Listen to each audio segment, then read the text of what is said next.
Ensino à distância é o tema do nosso programa de hoje, com o professor Renato Guimarães, coordenador do curso de pós-graduação em mídias digitais da Universidade Estácio de Sá, com a professora Margarete Valverde, da Universidade Federal do Rio de Janeiro, que é diretora do Centro de Educação Superior à Distância do Estado do Rio de Janeiro, e com a professora universitária Cristina Matos da Costa, que é professora presencial e online da Universidade Estácio de Sá. A possibilidade de busca de pesquisas na internet, ela pode ser classificada como quase que infinita, porque o aluno começa a navegar num determinado assunto, ele entra nas universidades mundo afora, ele entra nas bibliotecas mundo afora, acesso à pesquisa. Como fazer para que essa possibilidade quase infinita não se torne um problema na questão do direcionamento do aluno, para que ele não se perca nesse mar de possibilidades, como direcionar, porque vamos lá, no afã da busca do conhecimento, vai se desdobrando e é claro, ele vai se dedicar, ele vai ampliando os limites, mas às vezes foge do direcionamento. Como é que é controlar isso? Olha, eu vou te falar, não existe a opção do fórum. O fórum é o local onde a gente discute tudo o que aprendeu. Se ele realmente, o foco dele mudou, é na hora do fórum que a gente vê.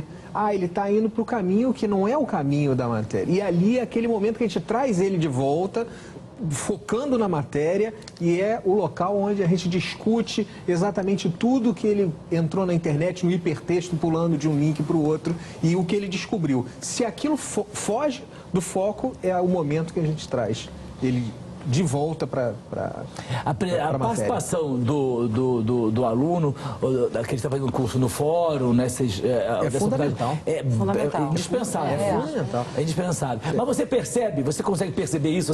Que quando o aluno, literalmente, é o seguinte, ele está até cheio de boas intenções, você vê que ele está se dedicando, mas ele está derivando totalmente para as possibilidades da internet? Você percebe não só isso que o Renato colocou, o fórum, ele é uma ferramenta extremamente importante para o foco, né? Foi o que o Renato disse.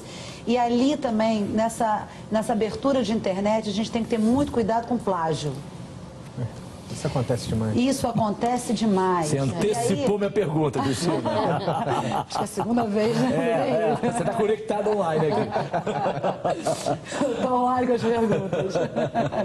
O plágio é um outro fator que a gente precisa estar atento e coibir. Porque na internet você tem acesso a tudo. A esse universo todo, a esse milhões de possibilidades. Então, o aluno, quando ele é chamado a participar do fórum, né, como o Renato falou, e ter um foco no que a disciplina está chamando ele a se desenvolver, ele pode também buscar essa participação dele pegando e colando, né, o corte-cola, utilizando esse corte-cola. E aí o tutor tem que estar muito atento a isso e coibir, dizer assim, aluno...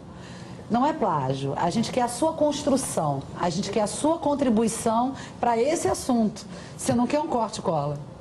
Agora, como é que você percebe isso? Porque, vamos lá, o professor é também impossível que ele tenha, digamos assim, esteja atualizado com tudo que está na internet, claro, porque não existe como. É o quê? É aquela mudança de estilo, da forma do aluno se expressar. Você percebe o seguinte, olha, até aqui ele estava falando por ele mesmo, agora ele pegou, cortou e colou, é isso? E a internet está para o aluno e está para o professor também, né? Eu ia falar. Então você bota aquele trechinho ali, que ele fez, você vai fazer com o trecho dele. Você pega ele, você vai ali, copia e vai ver se ele buscou aquilo ou se ele construiu aquilo. Não, e isso também é complicado, porque às vezes ele busca numa fonte que não é confiável, sabia? Isso que é um problema sério. E porque na internet tem todo tipo de fonte. Mas as pessoas acreditam, pois é, mas aí essa posição crítica do aluno, do pesquisador na internet, ela tem que existir, porque parte do princípio que tudo que está na internet é verídico. Né? Qualquer boato que se lance na internet ganha áreas de veracidade. Exatamente. E as pessoas se preocupam, inclusive, em disseminar, contribuindo para que isso se espalhe. Esse posicionamento crítico do aluno passa por essa postura dele em relação à educação, não é verdade? Claro. Ok, estou lendo... Porque, vamos lá, existem textos, inclusive, na internet, atribuídos a grandes pesquisadores, a autores, a nós, que não são deles. Não são, eles mesmo falam. Né? São falsos e tudo mais. Quer dizer, é um terreno que, eu concordo, não há como controlar, expressar, e a liberdade de expressão na internet é o que dá a ela esse ar fantástico. Agora, ao mesmo tempo, demanda daquele que a usa, né, um posicionamento crítico muito sério. Não, e do professor a sensibilidade de perceber que ele mudou a característica dele. Aí você percebe que tem alguma coisa de errado. É onde a gente utiliza a própria internet para verificar o que ele está falando. E outra coisa importante é que nesse crescimento grande da educação à distância, cada vez mais é necessário formar um quadro para atuar na própria educação à distância. Perfeito. Que ainda é muito difícil. A gente não tem ainda Muito esse pequeno, quadro. Na verdade, está se formando, né? Estão aparecendo os cursos sobre a educação à distância nesse momento, né?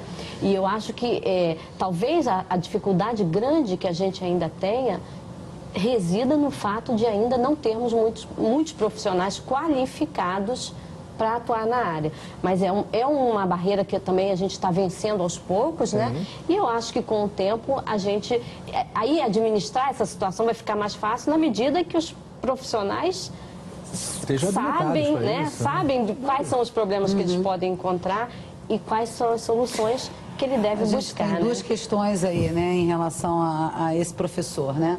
Eu sou oriunda da área de recursos humanos, então o perfil é uma coisa importante. Você tem que ter a capacitação, a instituição também favorecer a capacitação desse profissional, como também você encontrar um profissional que esteja dentro desse perfil. Tem que ter um perfil. Agora, me parece, pelo que vocês já fizeram de colocação aqui desde o início do programa, que, vamos lá, o aluno ele tem a vantagem do tempo, tem a vantagem financeira, tem do local também, do local, ok, demanda a disciplina dele se aplicar literalmente como deve para que o curso tenha a eficiência necessária, mas do outro lado, o professor, que antes se relacionava com 30 alunos na sala de aula ou 50 alunos na sala de aula, ele passa a ter um universo, vocês mencionaram, ela tem 600 alunos.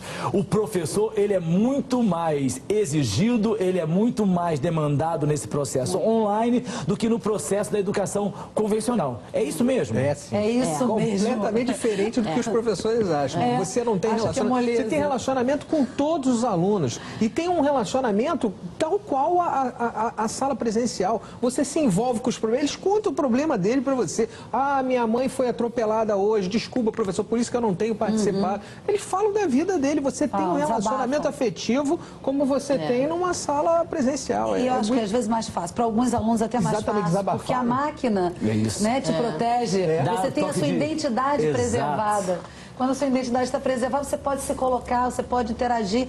Alguns fazem ali daquele momento, mas você pode ser qualquer coisa. Faz terapia, né? É terapia. Alguns ali fazem uma própria catarse ali daquele momento. E dão vida. Você consegue, impressionante como você consegue ter vida ali.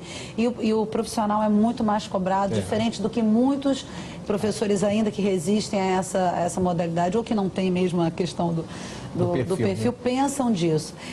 No presencial, você tem o contato com o aluno uma vez por semana, né? Você deu a aula, na maioria dos casos, você só vai encontrar com esse aluno novamente daí uma semana. E muitas vezes é mais fácil você sair ali daquela turma naquela semana, se desligar, né, daquela turma e se conectar com ela presencialmente daí uma semana. No aluno que você tem online, não. Você não se desliga, é uma coisa assim, uma interação muito grande direto. O contato é praticamente diário. Pois é. Agora, gente, é interessante que parece contraditório, não é? Porque é o seguinte, a partir do momento eu não estou na sala de aula, eu não estou tendo um relacionamento direcionado com o aluno, ou seja, eu não estou vendo o aluno. Quando você vai online, aí vocês estão fazendo as colocações seguintes, que inclusive eles se abrem, falam de problemas pessoais, que na sala de aula talvez não tivesse nem oportunidade de tempo para chegar próximo ao professor e se relacionar, porque ele vai se relacionar nos 45, 50 minutos de aula e acabado aquilo quando se encontrar numa próxima oportunidade. Então parece que é uma coisa assim totalmente contraditória, ou seja, mais um, né? Ou seja, a não presencialidade do professor na sala de aula com o aluno possibilitando uma proximidade maior. Isso para o processo de educação é tudo, né? Com certeza. Exatamente. Isso é fantástico. Porque isso é uma coisa... porque tudo que a gente quer é essa interação. Porque vocês não só formam, vamos dizer, o profissional da área, mas vocês formam cidadãos para a vida.